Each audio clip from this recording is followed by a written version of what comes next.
Our stories are brilliant. We are resilient. Our stories are brilliant. We are resilient.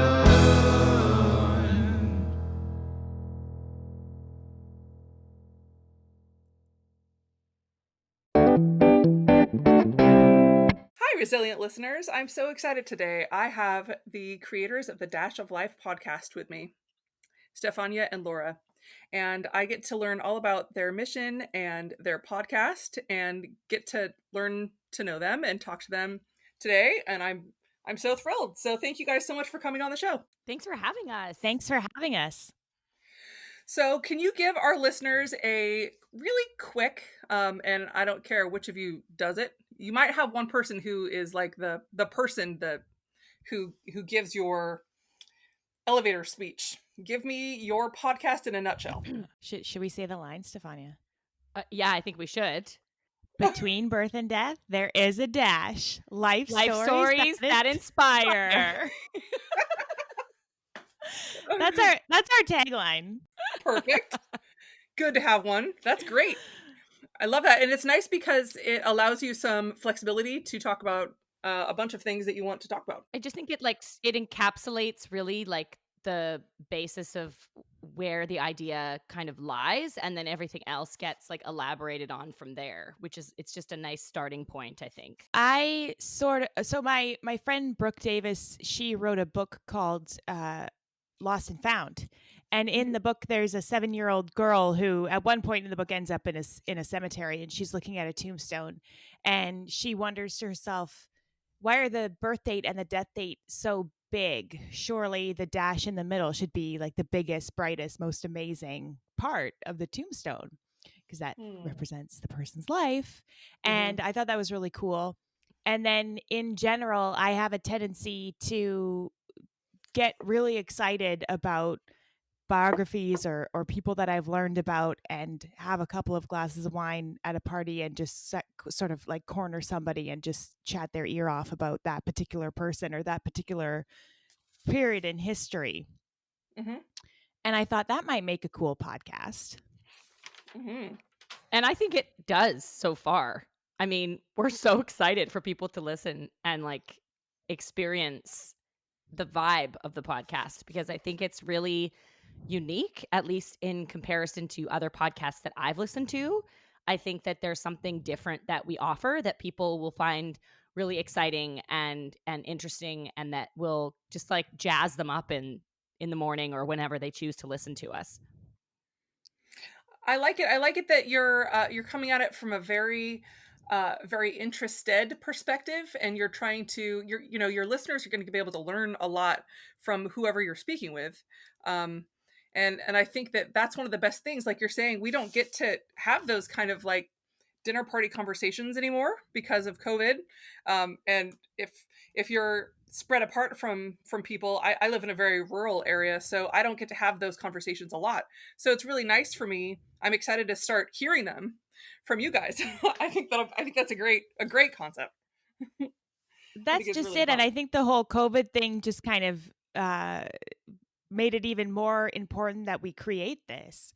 And the other thing is that off of the premise that you're the result of the 5 people that you spend, you're the average of the 5 people that you spend the most time with. I wanted to spend time with these resilient, amazing people from history. And all of the people that we covered have passed away. So it's kind of an interesting perspective from that point as well. We get to see what they did with that dash. Oh, that's great. So it's all different kinds of characters from history. How did you choose who to cover? Well, Laura kind of had a sort of master list at the beginning of probably, I'd say at least like 70 or 80 options of people, just like people that she had just kind of like knew that she wanted to cover, or people that we knew were historical figures. And then we kind of both decided that we also wanted to make sure that we had a really diverse kind of snapshot of the people, like throughout history. So in season 1, we're actually super pleased at the amount of like women that we have, for example. Mhm. And then like I kind of was like, based on the person that Laura did for the first week, I was like, oh, well, it'd be cool to like look for like a Canadian person or whatever. And so I think that we were just sort of inspired by like random, also sort of like articles. Like I did a search once that was like the top 100 or top 10 influential women of history in Canada. And then I kind of added that to the list. And like we just kind of throughout, I think even maybe intended to do somebody else. And then through that person, we're like inspired to do someone that was in conjunction with them who was a little bit lesser known. And that was really exciting to get to bring forward people that people really don't know about and that we didn't even really know that we needed to know about. And it was like, how do we not know about this person? So like, obviously we'll at times cover things, people like Martin Luther King, that are super prominent figures who most people know. But then there's that like one person over here in the corner that was like Canadian, or that was from Trinidad, or that was from wherever, where like we generally don't know about this person because they're not in like the mainstream of society.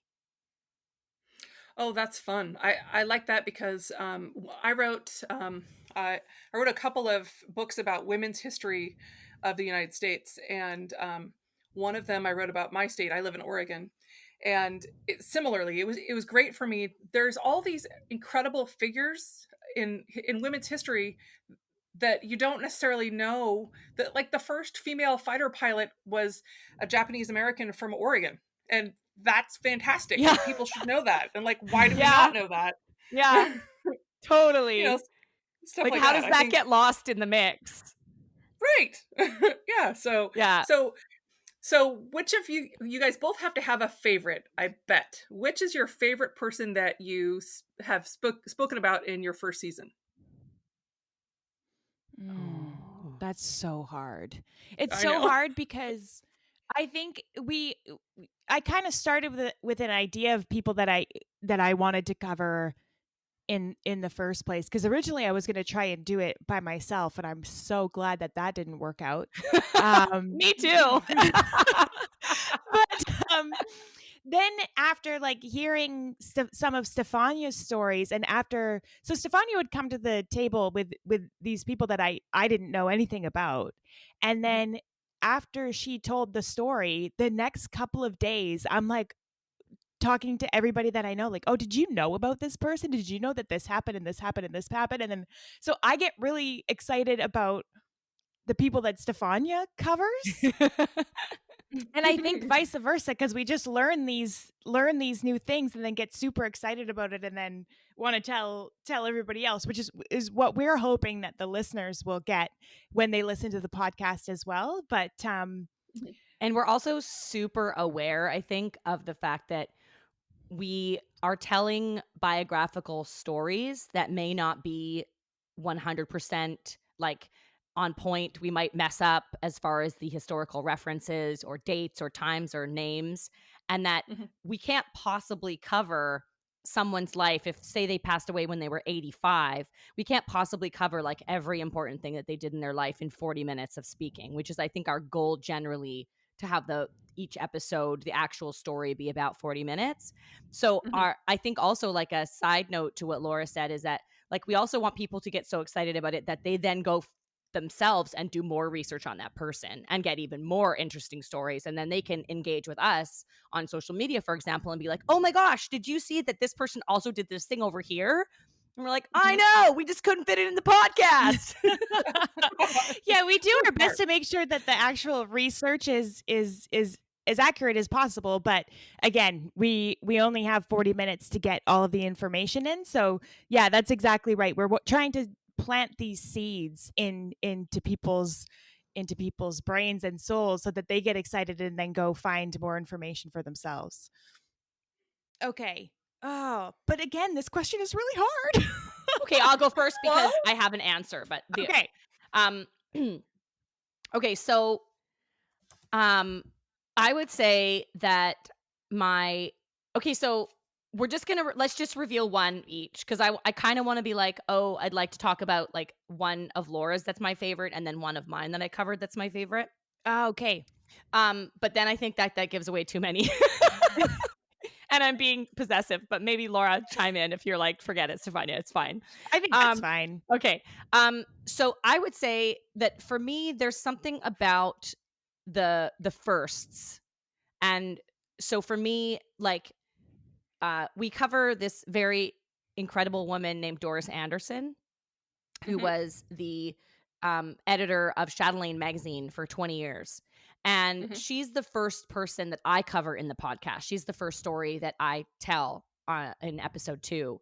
And I just think that there's something really special to me about Doris, because she was my first experience like putting together a story and discovering that there's all these different layers and levels to a human in general. Not that I didn't know, but when you really dig deep into somebody's life and you get to learn about where they came from ancestrally, where they came from personally, the life they had in their immediate family home, the life they had extended family, and then when it comes to like their career and the different struggles they had throughout it, and their place in the context of history, I was just really simultaneously inspired and aggravated and motivated and frustrated and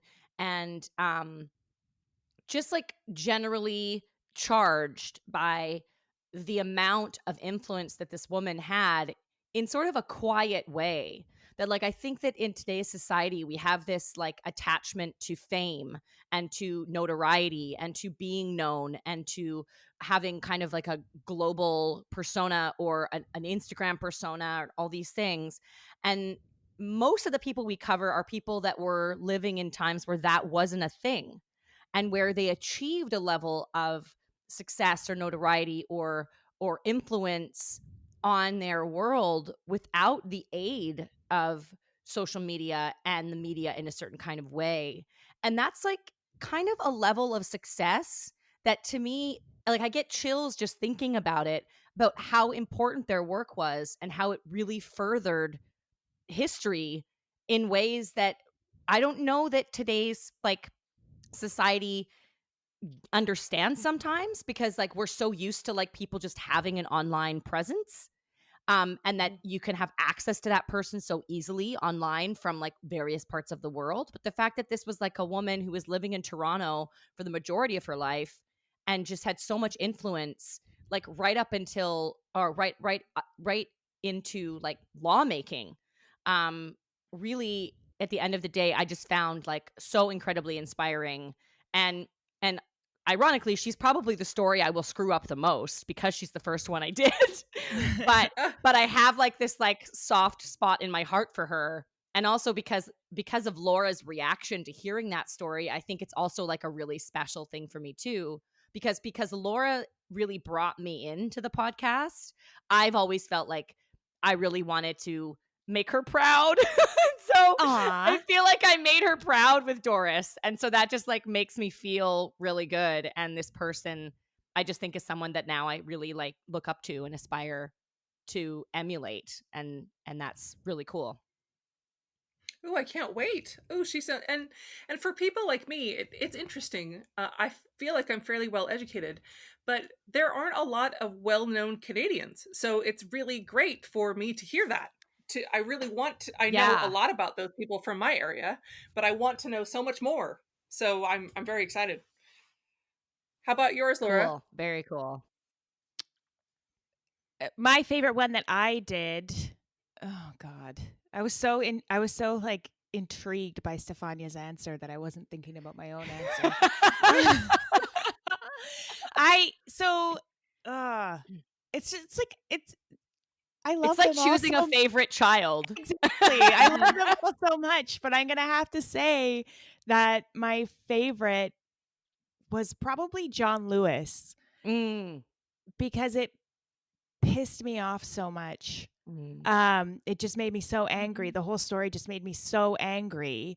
But his place in that story and his character and his resilience and his just poise and courage, and it was just so incredibly inspiring.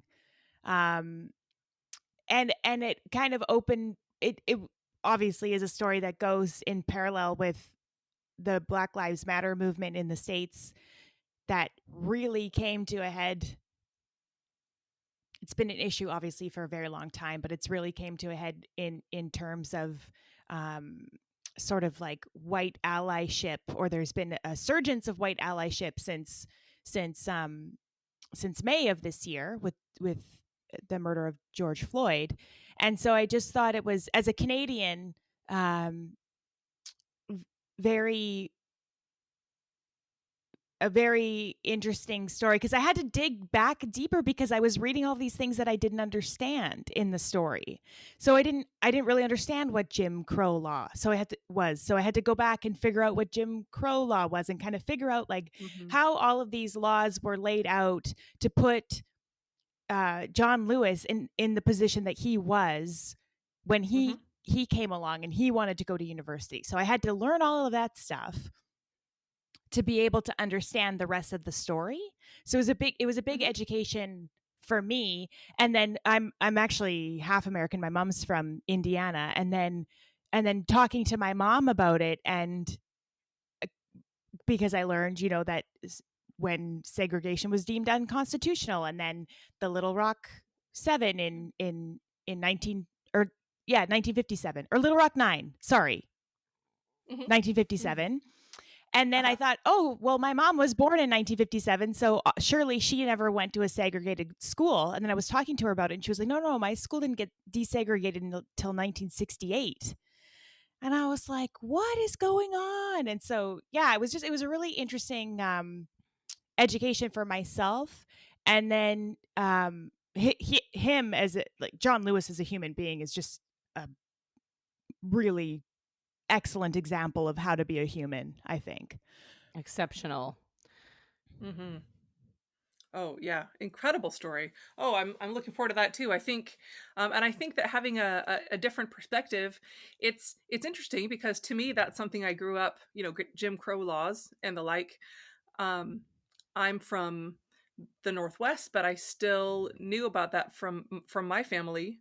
So I think having your perspective on it gives you more of a broader look at the whole story. So I think that'll be a fantastically well told one. It sounds like it'll be wonderful. And Jennifer, that was probably one of the biggest challenges when we were telling these stories and creating them, because there were so many opportunities for us to provide extra information about a social movement that was happening at the time, or things like Jim Crow laws.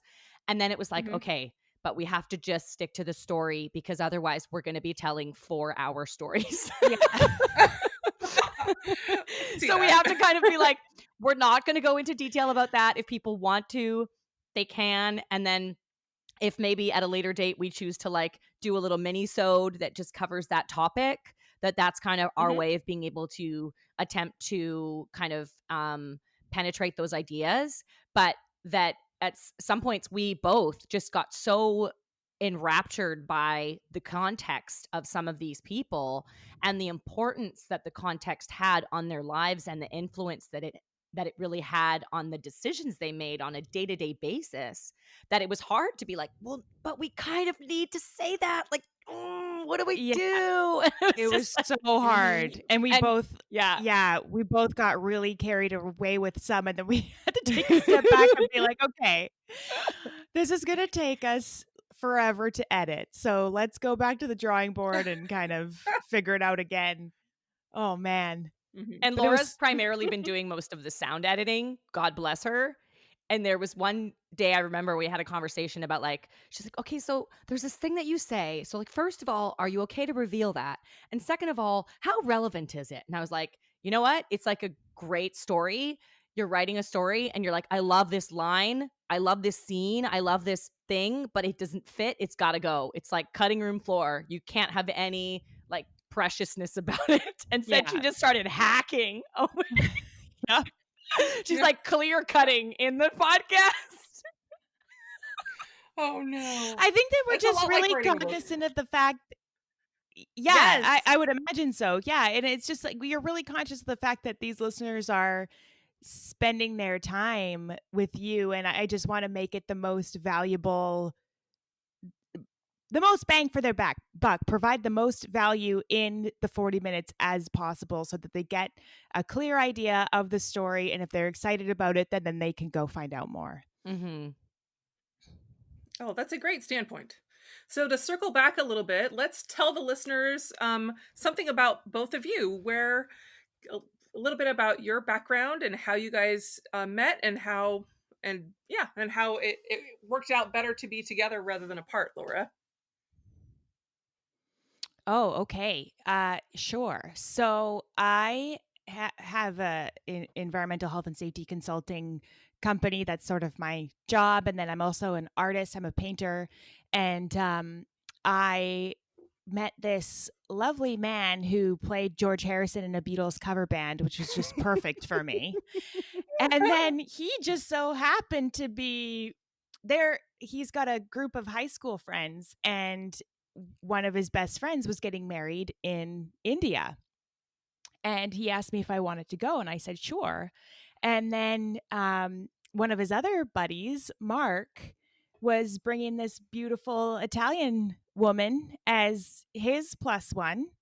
And part of the deal for going to this wedding was that we had to learn this like Bollywood style dance, flash mob dance, to do as part of the ceremony. And so Stefania and I actually met as respective plus ones for this wedding and learning how to do this dance. Oh my It gosh. was pretty amazing. And there's actually, we've posted the video of us doing the dance at the wedding in India on our website and on our Instagram. And it's really hilarious because you can tell that maybe we've had a bit too much wine before doing the dance, because some of the moves are like we're supposed to go to the left and I go to the right, or like we're supposed to swing our hips to the right and do a twist, and then we go the opposite. Like, it's hilarious and awesome and so fun.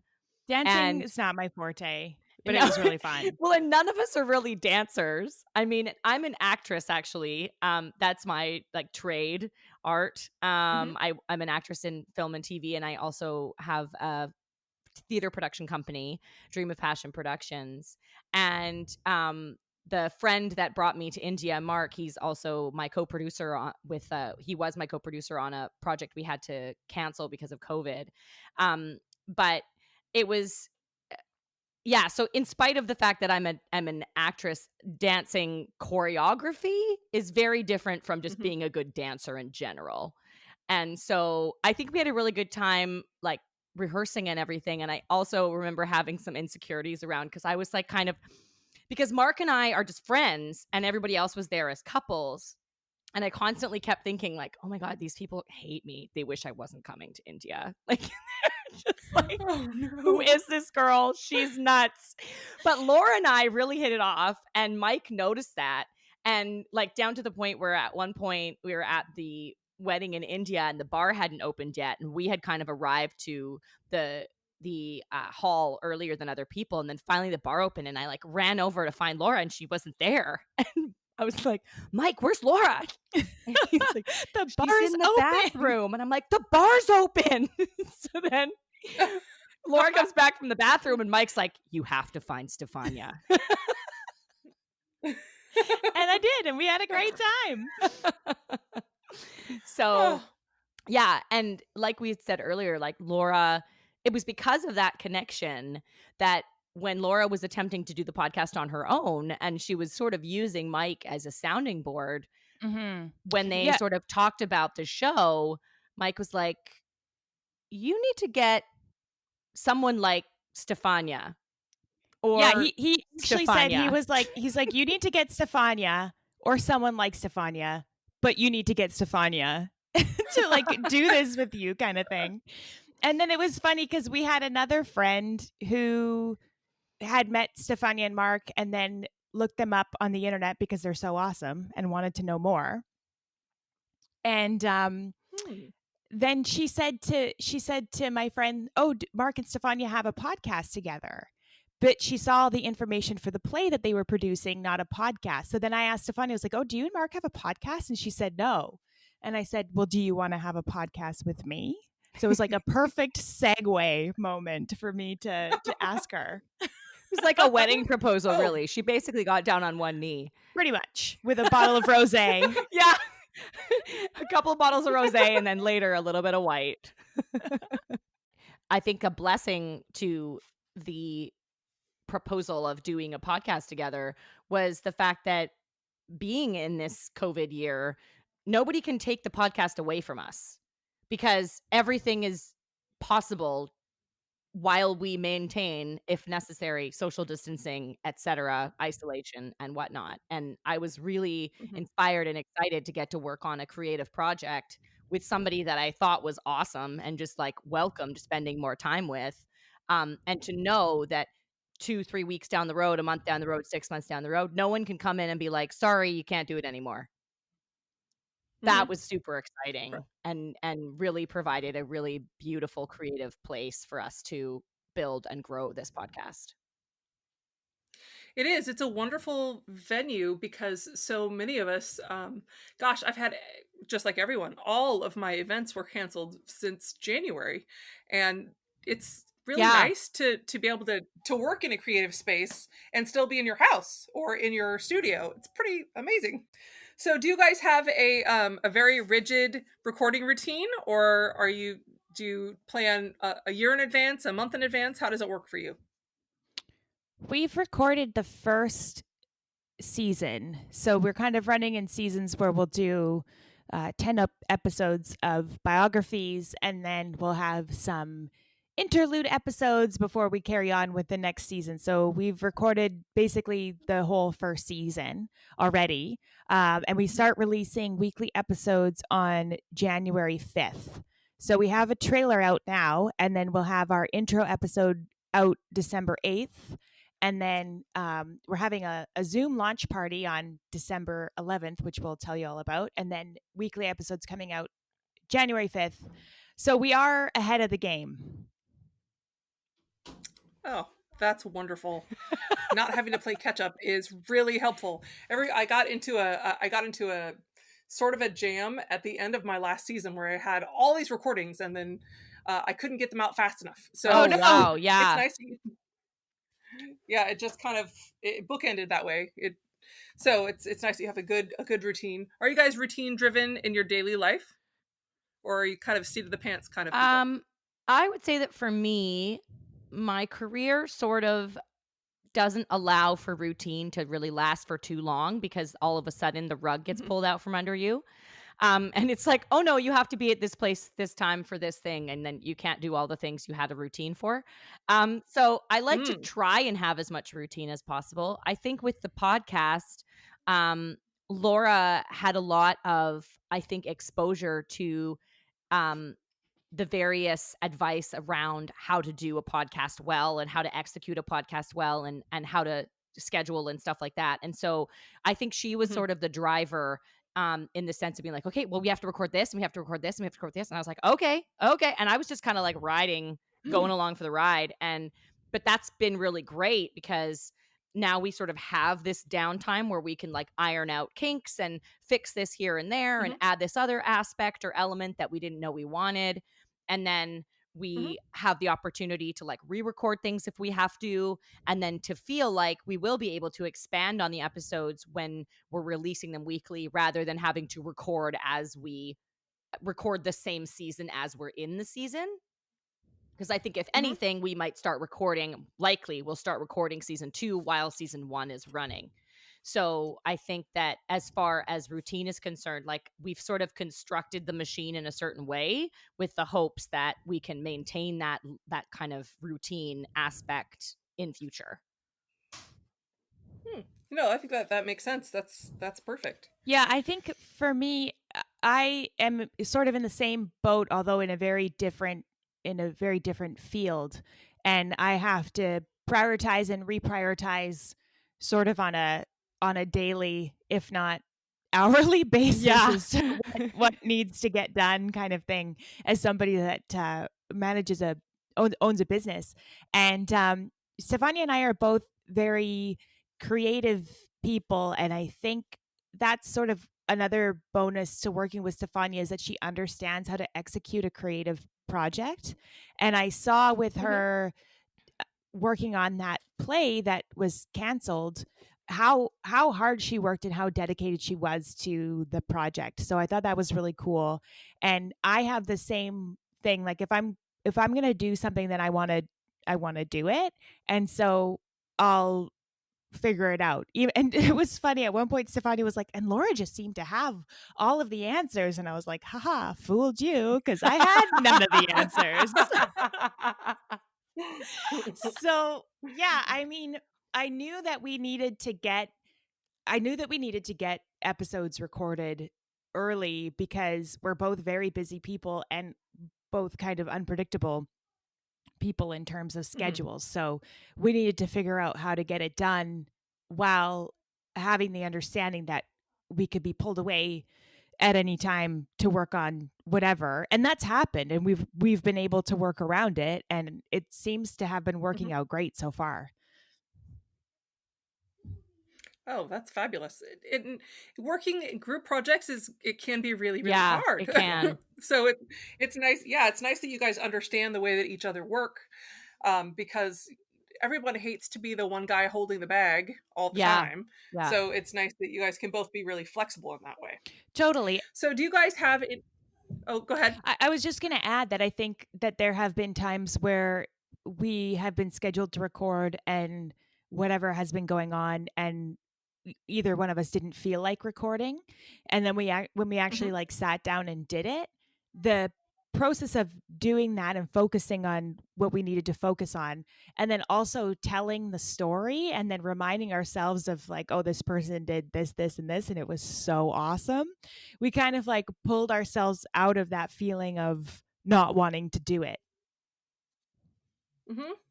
which is cool. Yeah, that's very cool.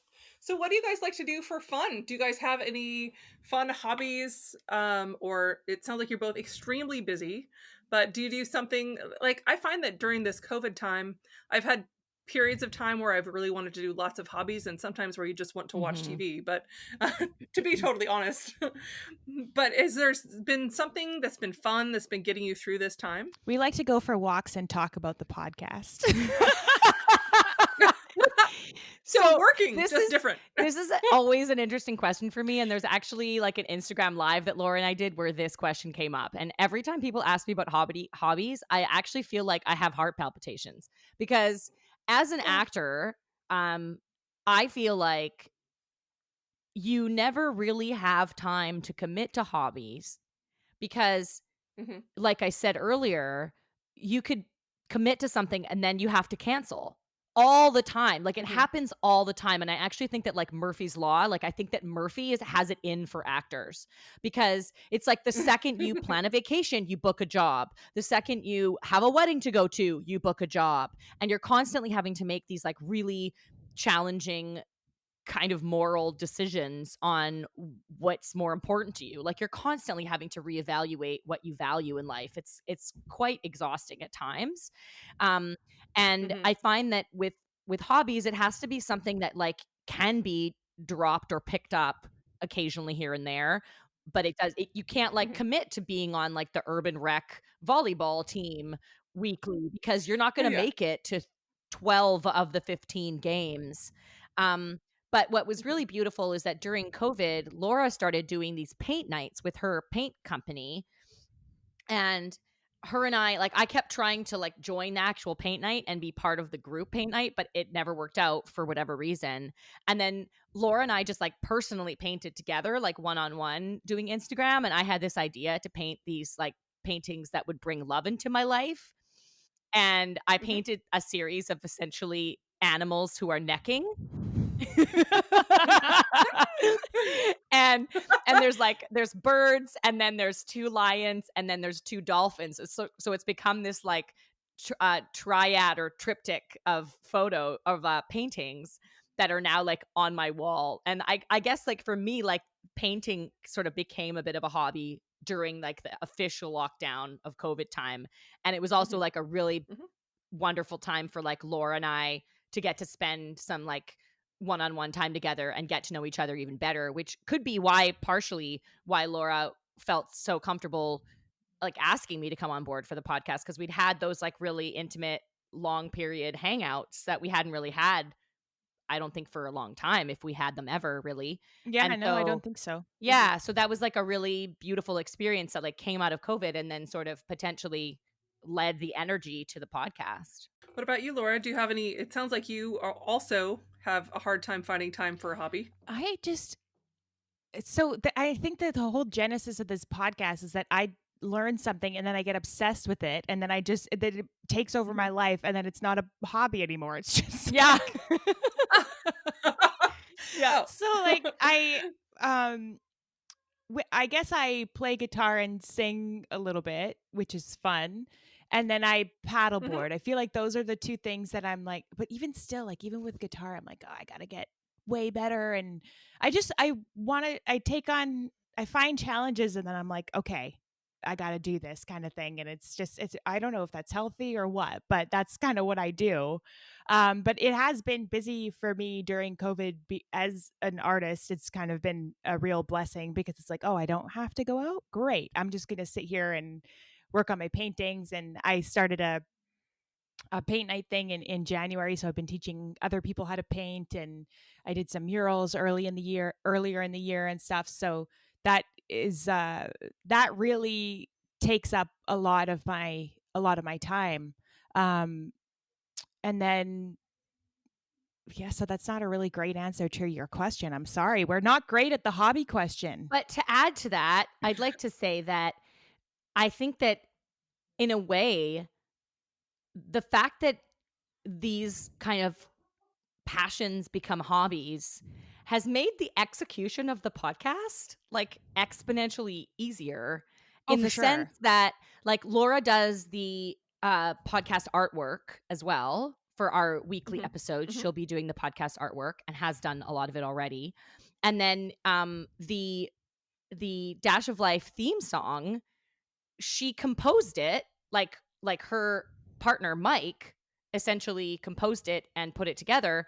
And at first it was just Laura and Mike singing on it because that was before I came on board. And then the other day we recorded a new version where my voice is in it too. So we were even like able to come up with the music for the podcast. And so there's all these things and skills that we've each brought to the table from our various hobbies, like me from like producing, which isn't really a hobby, is more of like a side job, but where we gained these skills from these other aspects, and then we're able to bring them in to the podcast creation, like right down to like knowing how to use MailChimp and having Laura's skills on that with like mailing lists, because I can never figure that stuff out.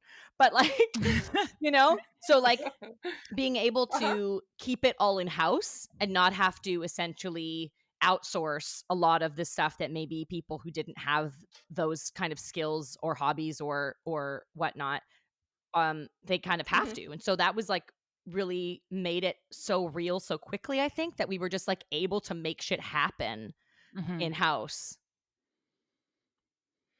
Oh, I think that's great. It's kind of like you're using your skill sets and it's meshing perfectly and it's working out very well. It's funny because hearing Stefania say that as you pick that out when you're covering the people that we cover in the podcast stories, is that they don't know why they picked up this hobby. It just kind of interested them, or they don't know why they kind of went down this path. It was just an interesting thing for them to do.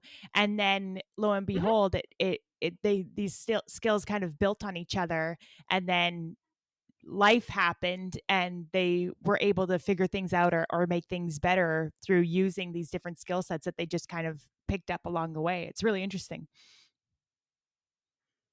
It is. And it's funny to think about how, maybe we're called to that for a reason, or maybe it was an accident, or who knows, but I'm glad it's working for you guys.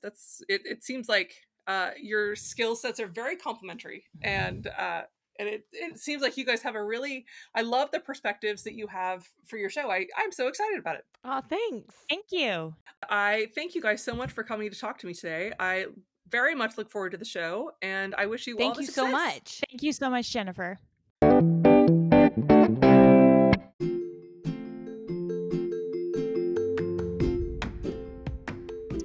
I wanted to make sure that listeners have all of the places that they can follow the Dash of Life podcast. You can go to their website, dashoflifepodcast.com. You can follow them on Instagram at Dash of Life Podcast.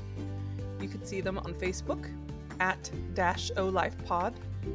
You could join their Facebook group, which is at www.facebook.com/groups/Dash of Life Podcast /. Or you could follow them on Twitter at Dash of Life Pod. Please go follow them at all of those places.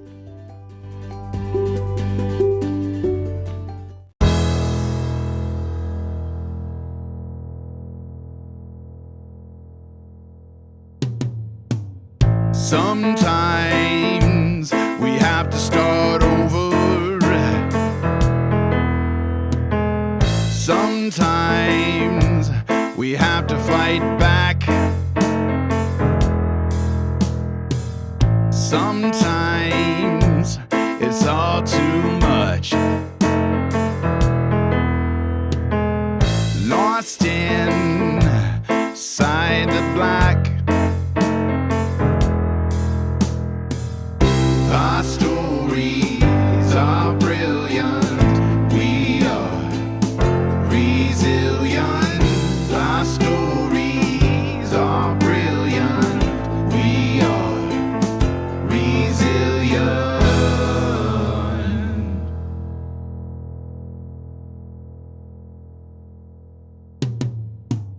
Sometimes we need to lift the voices of those who've overcome and expose the ones that made the choices to stay and fight, not run.